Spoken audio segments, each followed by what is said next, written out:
The number one reason people seek medical or holistic care is pain. Hey, I'm Dr. Patty Barch. I'm a traditional naturopath, founder and owner of Naturally Unbridled Wellness and naturallyunbridled.com, where we focus on wellness solutions, not disease management. This is Down the Ridge with Dr. Patty, where I give you 7 to 10 minutes of holistic life and wellness information on my way to work. It's not medical advice. This is for entertainment purposes only. Nothing I say is true. Don't listen to me. So, pain. What is pain? Well, pain is the body's cry for the free flow of energy. Pain doesn't actually happen in the body. Pain happens in the brain. Pain receptors tell your body that there's a problem. So it's the way for your body to communicate to your brain that you need help in a certain area.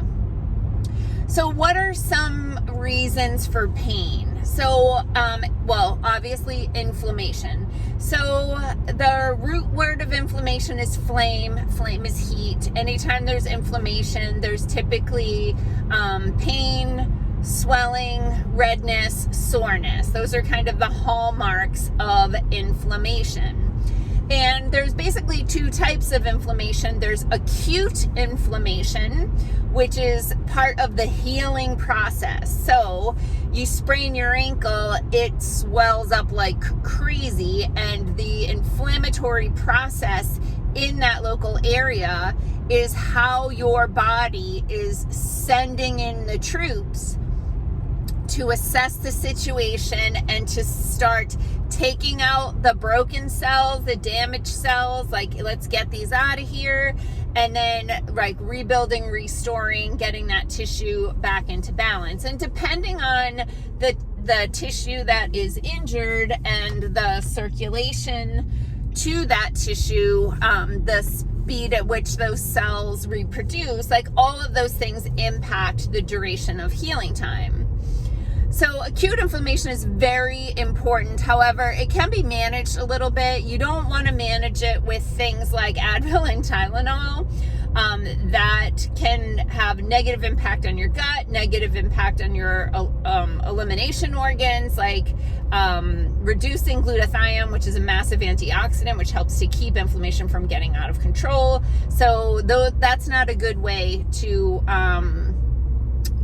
address acute inflammation. Ice on and off can be a good way to address inflammation by minimizing the circulation there so that the acute inflammation stays managed and doesn't get too severe, so that it actually becomes a hindrance to the healing process. The bigger problem that most people experience is chronic inflammation. This is a situation where anything from localized tissue to the entire body is suffering from sustained inflammatory process. Now, you hear me talk all the time about an anti-inflammatory diet. The video yesterday, nothing you eat or drink is neutral. It's either feeding inflammation or fighting inflammation. So, story time. It's so funny, like at the office, like things always come in batches. I typically will see about 5 clients a day in person, and that gives me time to like respond to emails and manage the business and that sort of thing. But you know, on any given day, I might have like Mary, Maria, and May, or 2 Marys and a Maria, right? Like they come in batches. But the other things that come in batches are the cases. Like I'll go 7 years without a goiter case, and then I'll have 2 in the same week or 2 in the same day. It's crazy. So I remember this happening where I had 2 rheumatoid arthritis cases like within the same week, and one was a gentleman, one was a woman. They were both in their early 60s. And both diagnosed with rheumatoid arthritis. Now, the man had like textbook looking rheumatoid arthritis with the poor guy, with the like gnarly, lumpy, bright red, very sore, crippling like hands. And the woman diagnosed with rheumatoid arthritis did not have the visible symptoms, but she had quite a bit of pain. I recall that at the time, my office is typically, no matter what building I've been in, I keep my office the furthest from the door so I can get done videos and things like that. So I felt terrible, like escorting this woman from my front desk all the way to my office, which is not actually the office that I'm in now. It's the prior one, which the hike from the front desk to my office was quite long. And she was just hobbling down the hallway. And I gave these two people the same advice. I basically gave them the talk from yesterday's video about inflammation and nothing being neutral. And they took it to heart. I love when people listen to what I say. They took it to heart and they both started an anti-inflammatory diet. I had also recommended a couple of supplements. I can't remember the woman exactly what I had recommended for her, but probably similar. But they had both gotten like the Relief Tone and the Inflammatox. And I don't even think I had gone into, maybe I did, I can't remember, but regardless. So the way I'll often work with clients, depending on my waiting list, which is out of control right now, but I often will check in with clients in about a month. That is typically about the time where their remedies or supplements might be running out. We can do a quick check-in and see if we need to make any changes or we headed in the right direction. So with both of these cases, I saw them the same week, and then I saw them again the same week a month later.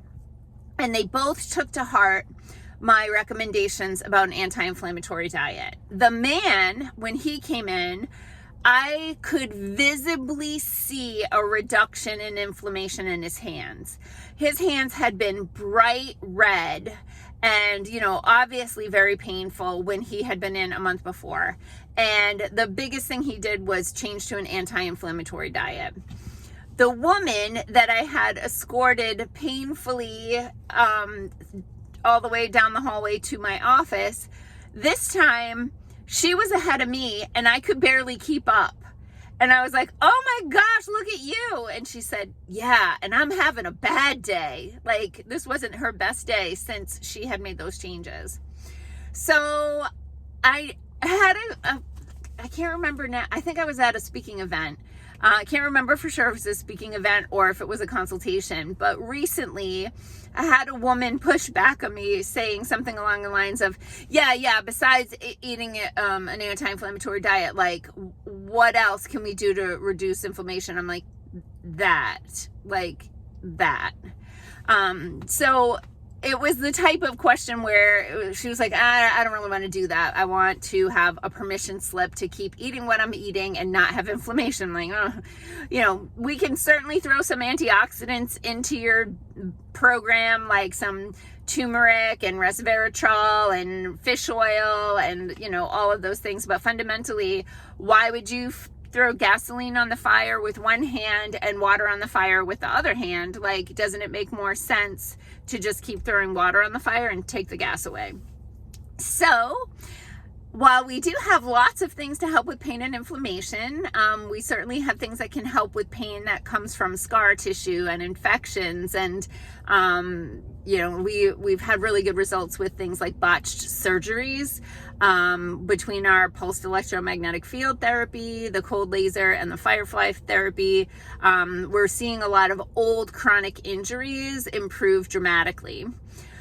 So if you're looking for a holistic solution to pain and inflammation, of course, start with an anti-inflammatory diet.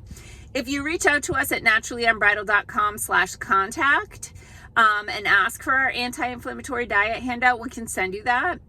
And if you are looking for products or services to help with your pain and inflammation, we can help you with that too. naturallyunbridled.com.